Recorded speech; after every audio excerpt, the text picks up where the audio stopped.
Assalamualaikum warahmatullahi wabarakatuh. Sahabat-sahabat kisah karomah wali yang berbahagia dimanapun berada, semoga sahabat-sahabat kisah karomah wali selalu dalam lindungan Allah Subhanahu wa Ta'ala. Sahabat-sahabat semuanya pasti tidak asing dengan sosok Habib Umar bin Hafid Yaman, yang merupakan salah satu sosok wali abad ini. Berikut ini 9 karomah Habib Umar Yaman, wali kutub abad 21 dari Tarim.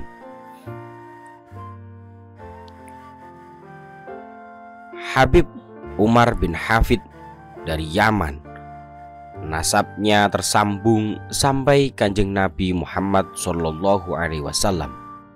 baik nasab biologis, nasab ilmu, dan perilaku kesehariannya tersambung langsung dan mencerminkan akhlak kakeknya, yakni Muhammad Rasulullah SAW. Adapun berikut rincian nasab dari Habib Umar.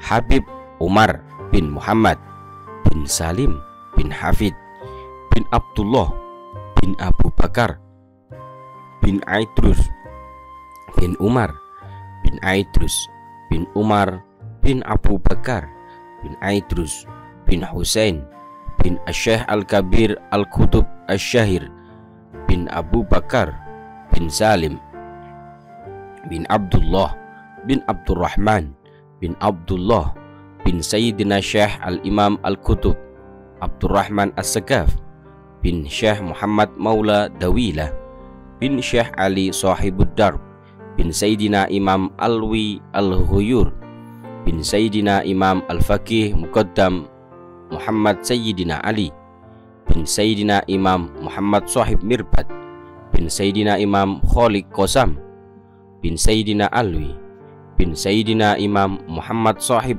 As-Sawm'ah bin Sayyidina Imam Alwi Sahib Samal bin Sayyidina Imam Ubaidillah Sahibul Arad bin Sayyidina Imam Muhajir Ahmad bin Sayyidina Al-Imam Isa Ar-Rumi bin Sayyidina Imam Muhammad An-Naqib bin Sayyidina Imam Ali Al-Uraidi bin Sayyidina Imam Ja'far Shadiq bin Sayyidina Imam Muhammad Al-Baqir bin Sayyidina Imam Ali Zainal Abidin bin Sayyidina Imam As-Syahid Syababul Jannah Sayyidina Husain bin Sayyidah Fatimah Az-Zahra binti Rasulullah Sallallahu Alaihi Wasallam.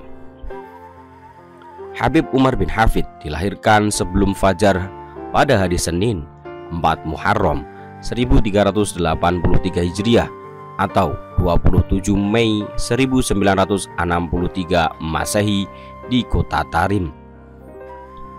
Kota Tarim merupakan kota yang penuh berkah, dan disitulah beliau tumbuh dan menerima didikan agama serta menghafal kitab suci Al-Quran dalam keluarga yang terkenal iman, ilmu, dan akhlak yang luhur.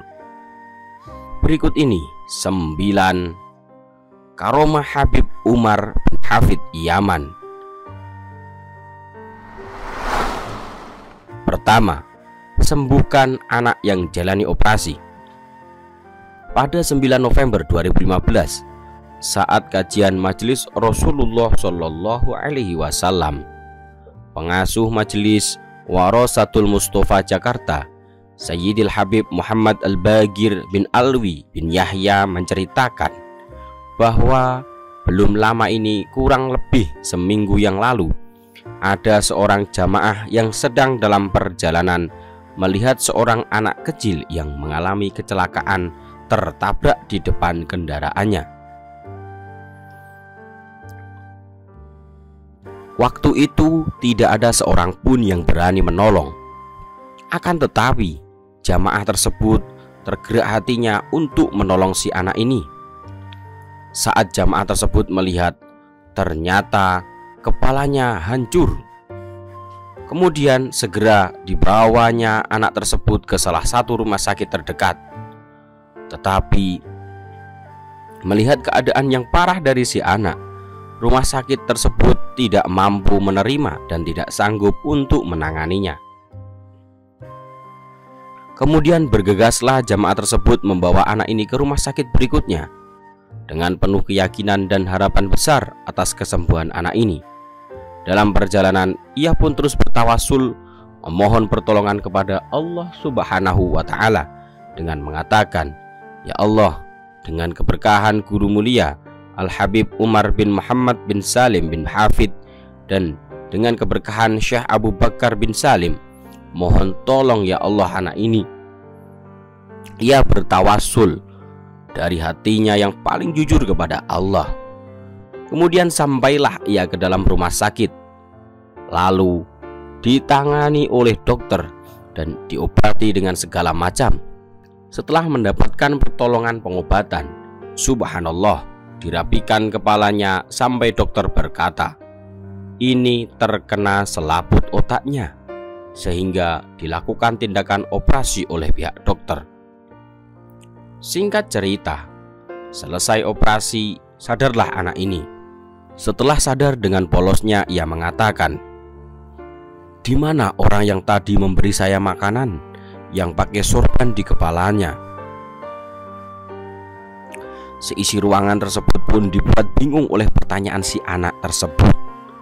Lalu jamaah yang menolong anak ini pun balik bertanya, "Yang mana? Saya membawamu ke sini sendiri. Tidak ada orang lain, tidak ada orang yang mengenakan sorban, hanya saya yang pakai pakaian kantor." Tapi hatinya jujur, mungkin anak ini belum pernah bertemu dengan guru mulia.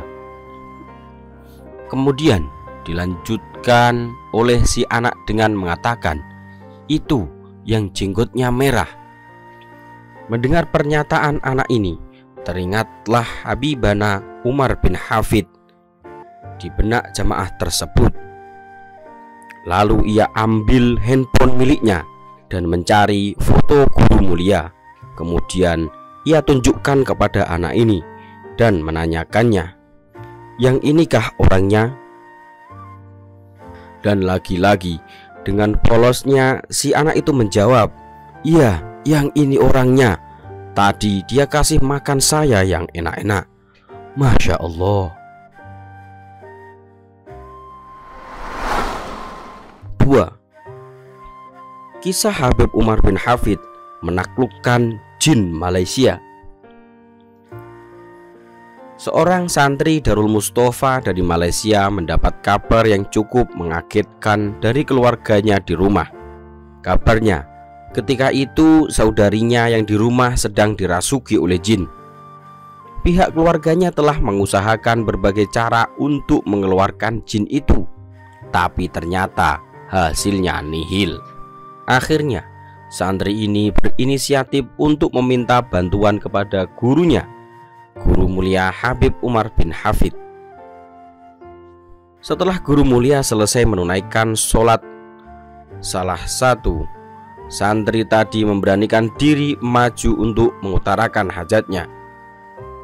Ia pun berkata, "Ya Habib, sekarang saudari saya di Malaysia sedang dirasuki oleh jin, dan jin itu sangat susah untuk dikeluarkan." Guru Mulia langsung paham kalau santri ini sedang meminta bantuannya. Tiba-tiba Guru Mulia terlihat seperti memandang seseorang dan beliau pun berucap, "Tarik," yang artinya terbakar kau. Santri itu sempat bingung dengan apa yang dilakukan Guru Mulia, tapi ia hanya berhusnudzon saja, mungkin ada hikmah di balik semua ini. Lalu santri itu pun pamit untuk segera menghubungi keluarganya dan memastikan keadaan saudarinya. Dan subhanallah, jin yang merasuki tubuh saudarinya itu telah keluar, dan dia baru sadar maksud dari sikap Guru Mulia tadi. Ternyata Guru Mulia tadi seperti memandang ke arah jin itu dan kemudian mengancamnya dengan ucapan beliau, tarik." Seorang santri Darul Mustafa lain pernah ditanya oleh seseorang syekh di Tarim. Syekh itu berkata, apakah kau tahu mengapa gurumu sering diundang ke acara selamatan rumah baru? Santri itu menjawab bahwa ia tidak tahu. Lalu syekh itu pun menjawab pertanyaannya sendiri. Apabila gurumu itu hadir di rumah yang masih dihuni oleh jin, maka hanya dengan beliau melihat ke satu arah, jin-jin di arah itu pun akan lari keluar dari rumah baru itu, dan begitu seterusnya hingga rumah itu bersih dari para jin pengganggu tersebut. 3. Suara Habib Umar bin Hafid membuat orang yang mati hidup lagi. Dikisahkan bahwa ketika seorang aktivis senior yang berasal dari Yaman sedang sakit, sedangkan guru mulia Al-Habib Umar pada saat itu menjalani ibadah umroh, dan aktivis ini sakit parah dan akhirnya dibawa ke Jordan untuk operasi. Namun sayang, operasinya gagal, ia pun wafat. Sudah dipakaikan kejut jantung berkali-kali, namun dia tak lagi bernafas dan jantungnya pun berhenti. Ia pun didorong ke kamar mayat. Teman yang menemaninya menangis sambil melihat aktivis itu didorong ke kamar mayat dengan kedua telapak kaki agak tersingkap. Maka kemudian dia menelpon guru mulia Al-Habib Umar di medan umroh, menyampaikan bela sungkawa dan kabar duka kematian sang aktivis. Namun dengan sekejap guru mulia menjawab dengan tegas, hanya dengan satu kata, "Tidak." Lalu beliau menutup telepon. Ucapan beliau yang saat mengatakan tidak itu dalam waktu yang sama, ibu jari si mayit bergerak dan ia hidup kembali. Kejadian itu sekitar 4 tahun yang lalu, dan ia hingga kini masih sehat walafiat. Ucapan tidak itu merupakan salah satu keramat kemuliaan dari wali Allah, yaitu membangkitkan yang mati hidup kembali. Inilah salah satu karomah Habib Umar bin Hafid yang di luar akal manusia. Guru mulia kita bukan sembarang guru, sebagian paduan sosok samudra syariah, samudra dakwah, samudra ibadah, samudra makrifah, dan samudra hakikah. 4. Ketika orang Afrika masuk Islam hanya karena melihat Habib Umar. Beberapa tahun yang lalu kami berada di Nairobi, ibu kota Kenya. Habib Ali Al-Jufri bercerita di hadapan para jamaah di Kenya. Kala itu kami bersama Habib Umar menjenguk Syekh Soleh. Kemudian kami langsung menuju bandara untuk melanjutkan penerbangan. Habib Umar menaiki mobil dan saya menaiki mobil yang lain. Ketika kami sampai di bandara, tiba-tiba ada seseorang tak dikenal. Dia merupakan penduduk asli Afrika. Dia bertanya kepada supir yang duduk di sebelah saya, "Siapakah mereka? Siapa mereka itu?" Sambil menunjuk ke arah Habib Umar dan rombongan yang baru saja turun dari mobil. Mereka adalah orang-orang Islam. Orang Afrika itu lantas berkata, "Kalau begitu aku juga ingin menjadi muslim." Sopir yang mendampingi saya itu jelas kaget dan bertanya, "Apa yang engkau ketahui tentang Islam?" "Aku tidak ingin mengetahui apa-apa dulu. Aku hanya ingin menjadi seperti mereka," jawab orang Afrika itu. Habib Umar akhirnya menuntunnya membaca 2 kalimat syahadat dan memberinya nama Muhammad Nur. Habib Umar lalu berkata kepadanya, "Masuklah bersama kami ke ruang tunggu bandara." Para pendamping Habib berkata, "Habib, sebentar lagi pesawat akan terbang." "Tidak, biarkan dia masuk bersama kita," jawab Habib Umar. "Tapi mungkin Habib tidak akan bisa duduk bersamanya kecuali 5 menit saja." "Biarkan dia duduk bersama kita meskipun hanya 5 menit," tegas Habib Umar. Dia akhirnya masuk ke bandara bersama Habib Umar, dan tak disangka-sangka ternyata pihak bandara mengumumkan bahwa penerbangan akan ditunda 2 jam kemudian. Habib Umar akhirnya mengajarkan mu'alaf itu cara berwudu dan membawanya ke tempat wudu. beliau juga mengajari tata cara sholat. Setelah itu, ia tahu sholat berjamaah bersama kami. Lihatlah komentar Habib Ali. 1 jam sebelumnya dia terhitung orang kafir. Tak lewat 1 jam saja hingga ia sudah sholat berjamaah bersama orang-orang Islam. Inilah warisan kenabian yang selama ini kita cari, yaitu hati yang penuh dengan cinta dan kasih sayang. Jika kalian penuhi hati kalian dengan cinta dan kasih sayang, maka cahaya akan memancar dari wajah kalian, dan dengan hanya memandang kalian, orang-orang akan tertarik menuju Allah. Itu bukanlah satu-satunya kejadian di mana ada orang tertarik untuk memeluk Islam hanya karena melihat Habib Umar. Bahkan, seperti yang saya ceritakan sebelumnya, pernah ada orang dari Amerika yang masuk Islam hanya karena sering melihat Habib Umar dalam mimpinya. Sependapat atau setuju dengan apa yang dikatakan Habib Ali, mereka para kekasih Allah, semua yang ada dalam dirinya dapat membuat orang-orang tertarik dan mengingat Allah Subhanahu wa Ta'ala. Akhlak mereka, gerak-gerik mereka, wajah teduh mereka, bahkan senyum indah mereka. Wajah indah mereka mempunyai nilai dakwah, tidak seperti wajah-wajah kita yang semakin hari semakin suram karena kelalaian, kemaksiatan, dan dosa-dosa. Para wali-wali Allah, sabda Rasulullah, mereka yang jika dipandang akan membuat kita ingat kepada Allah Subhanahu wa Ta'ala. 5. Habib Umar menembus kewalian Abah Gurus Kumpul Martapura. Habib Umar bin Hafid Yaman adalah salah satu ulama masyhur saat ini. Santri-santrinya tersebar luas di berbagai negara, khususnya Indonesia. Salah satu santrinya yang masyhur adalah Habib Mundir bin Fuad al-Musawa.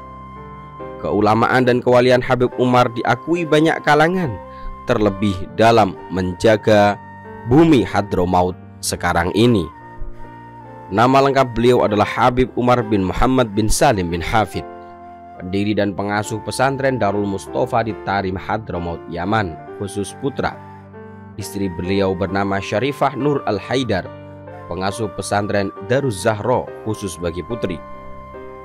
Suatu saat, Habib Umar mengisahkan kewalian Syekh Zaini Martapura yang biasa dikenal dengan Guru Sekumpul. Ketika Syekh Zaini sudah wafat, aku sering melihat Syekh Zaini di Zambal, makom para aulia di Hadramaut. Mendatangi para aulia, bertemu dengan para aulia, bertatap muka dengan para aulia. Ketika wafatnya Syekh Zaini tahun 2005, aku lihat langit terbelah, para malaikat semuanya turun mendatangi Syekh Zaini, tegas Habib Umar yang dikenal sangat lembut dan ramah. Sewaktu Syekh Zaini masih hidup, setiap malam Senin di Arash bergemuruh karena suara Syekh Zaini melantunkan Maulid Al-Habsyi di majelis Maulid di Sekumpul Martapura. Lanjut Habib Umar. Habib Umar menegaskan bahwa pemegang wali kutub saat itu ada 2 orang, yaitu Habib Abdul Qadir bin Ahmad As-Segaf di Jeddah dan Syekh Zaini di Martapura. Aku dibukakan futuh melihat wali kutub Syekh Zaini berada dalam istana yang sangat megah. Istananya itu bertingkat dan banyak kebun-kebun. Istana itu milik Syekh Zaini di bawah naungan Syekh Muhammad Arsyad Al-Banjari atau Datuk Kalampayan, atas bimbingan Syekh Saman dan Syekh Abdul Qadir Al-Jailani yang langsung dari Rasulullah SAW. Yang mana istana itu dipenuhi murid-murid Syekh Zaini, kata Habib Umar. Habib Umar juga menegaskan bahwa sungguh luar biasa Syekh Zaini bersama muridnya. Beruntunglah orang yang jadi murid Syekh Zaini dan yang mengikuti jejak langkahnya.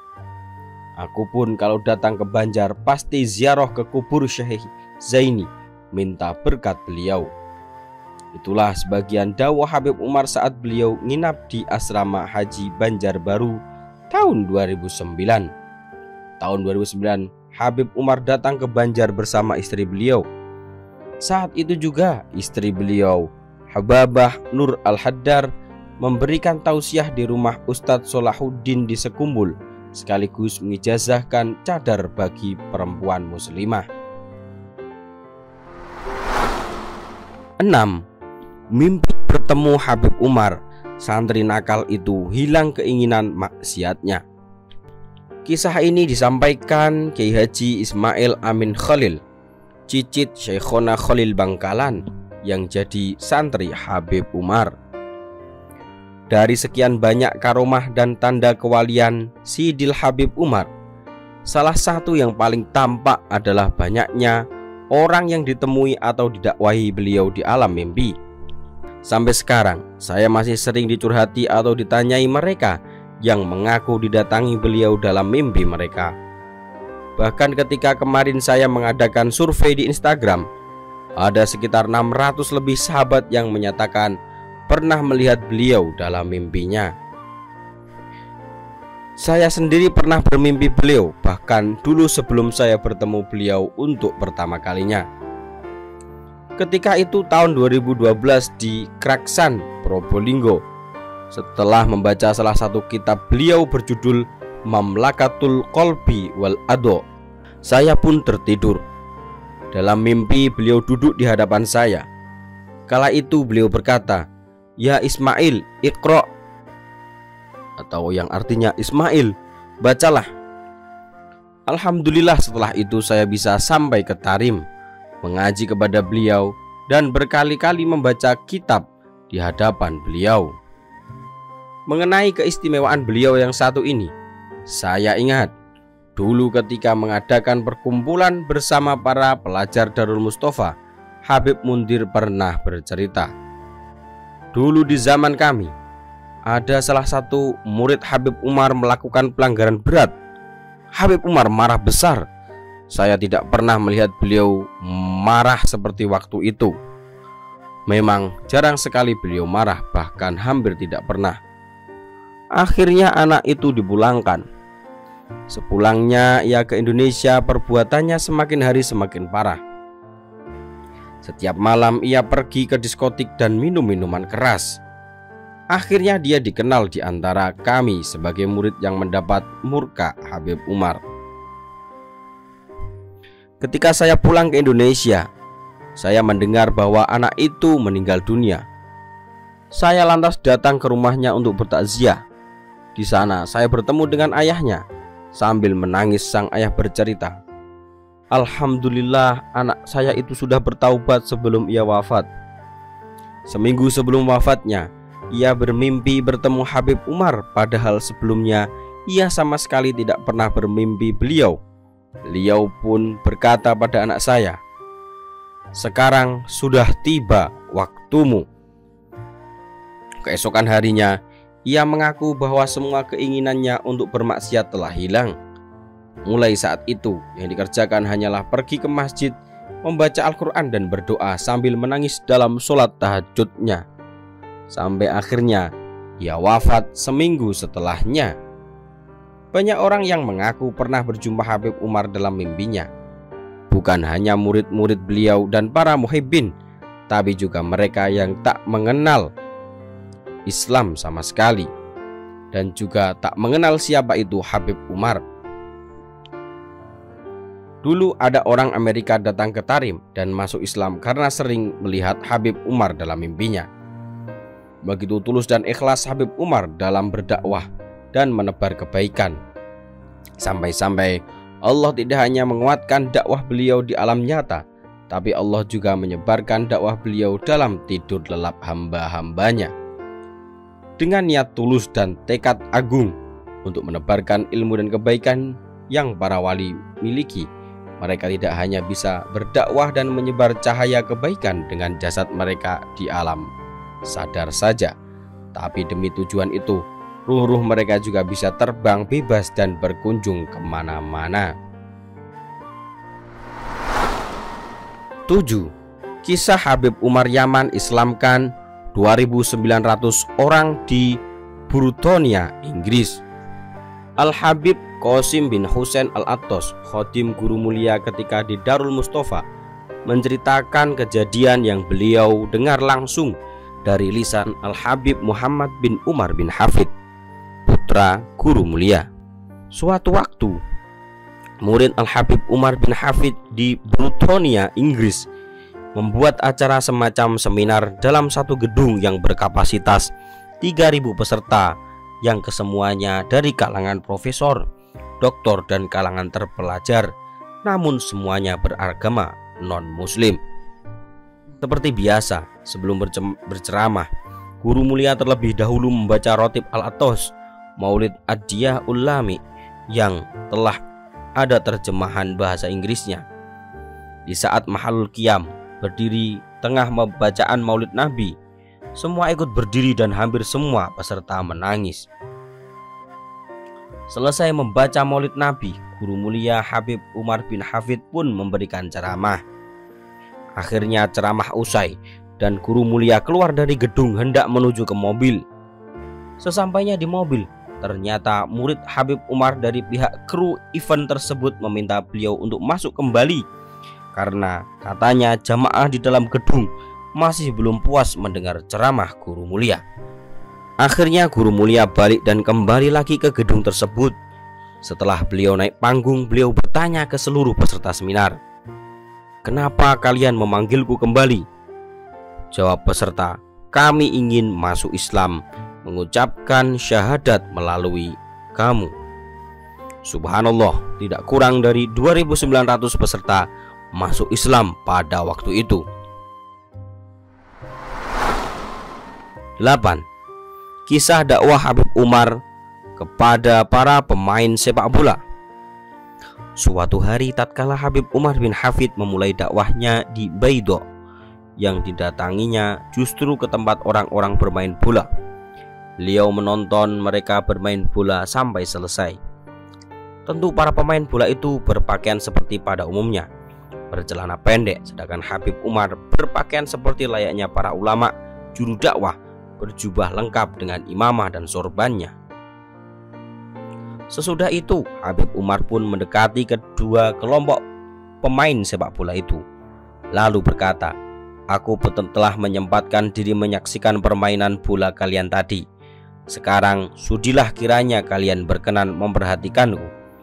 Besok aku akan menyediakan sebuah hadiah kepada grup mana yang menang dalam pertandingan nanti. Tapi dengan syarat besok kalian berpakaian celana lebih panjang lagi atau yang menutupi aurat." Mereka pun menyetujui syarat yang diminta oleh Habib Umar. Keesokan harinya, Habib Umar pun menepati janjinya dengan mendatangi dan menyaksikan permainan sepak bola itu, serta membawakan sebuah hadiah bagi yang memenangkan pertandingannya. Ketika hendak pulang, Habib Umar sembari senyum berkata kepada mereka, "Sekarang telah kupenuhi janjiku kepada kalian. Sudilah kiranya nanti kalian semua berkenan hadir ke madrasahku, ikut serta mengaji, meski sedikit, yang penting cobalah dulu. Sebenarnya kami mau saja menghadirinya, hanya saja kami malu, di situ banyak orang-orang yang hebat dan alim-alim," jawab mereka. Lalu Habib Umar berkata, "Kalau demikian datanglah mengaji di waktu malam." Mereka pun setuju. Mereka sangat segan dengan adab dan akhlak yang ditunjukkan Habib Umar. Dan kini, setelah sekian lama belajar kepada Habib Umar, para pemain sepak bola itu banyak yang menjadi ulama-ulama hebat dan para juru dakwah. Habib Umar telah memberikan contoh dakwah dari hati ke hati. Dan sekarang bukanlah hendak mengagungkan beliau, tetapi untuk memberitahukan tentang uslub atau metode dakwah, bagaimana cara Habib Umar menyampaikan dakwahnya. Bukan syarat dakwah harus pandai bertutur kata, tapi kuatnya mahabbah atau cinta kepada Allah lah syarat yang utama. Karena Allah lah yang maha menguasai hati, dan banyak sudah dakwah yang tidak sampai pada hasilnya, sebab dalam dakwahnya hanya menginginkan hasil yang cepat dan instan serta memberikan kesan, padahal semuanya adalah Allah yang menggerakkannya. 9. Habib Umar dicintai ribuan orang, terutama dari kalangan para habaib. Habib Umar bin Muhammad bin Salim bin Hafid bin Syekh Abi Bakar bin Salim, sosok yang sangat mengagumkan dari Tarim, Yaman. Ribuan orang selalu mengakhiri majelisnya di berbagai penjuru negara. Apa rahasianya? Ya, cara beliau menyampaikan dakwah itu selalu santun, ramah tamah kepada semua orang.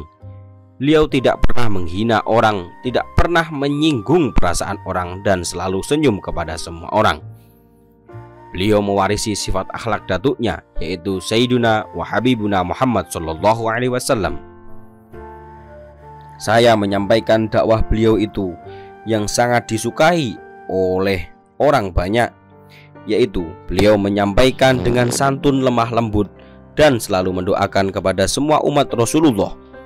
Beliau pernah mendapatkan pesan dari ayah beliau, yaitu Habib Muhammad bin Salim bin Hafid, "Jangan engkau hina makhluk Allah Ta'ala. Sejahat-jahat makhluk belum tentu ia hina, bisa jadi ia lebih mulia dari kita." Dari sinilah Habib Umar bin Hafid disukai banyak orang, karena akhlaknya, karena adabnya, karena ilmunya, karena doanya, dan karena berkahnya. Wibawa dan akhlak Habib Umar bin Hafid sungguh luar biasa. Beliau pernah berjalan kaki untuk mendatangi seorang murid beliau yang juga alumnus Darul Mustafa. Saat itu sang murid itu tidak bisa berjalan lagi karena faktor usia.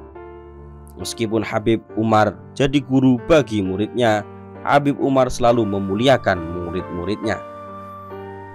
Doakan Habib Umar bin Hafid panjang umur dan sehat badan dalam menjalankan dakwahnya. Dan doakan juga Habib Muhsin Al-Hamid, mudah-mudahan beliau panjang umur dan sehat badan. Dan mudah-mudahan dengan kedatangan Habib Umar ke Indonesia kembali membawa berkat dan rahmat bagi kita semua. Sahabat-sahabat kisah karomah wali yang berbahagia, demikian tadi 9 karomah Habib Umar bin Hafid Yaman, merupakan wali kutub abad 21 dari Tarim. Semoga kita semua selalu diberikan kesehatan oleh Allah, diberikan keberkahan oleh Allah, sehingga kita mampu mencintai para wali Allah serta mendapatkan keberkahan dari para wali Allah. Demikian, Assalamualaikum warahmatullahi wabarakatuh.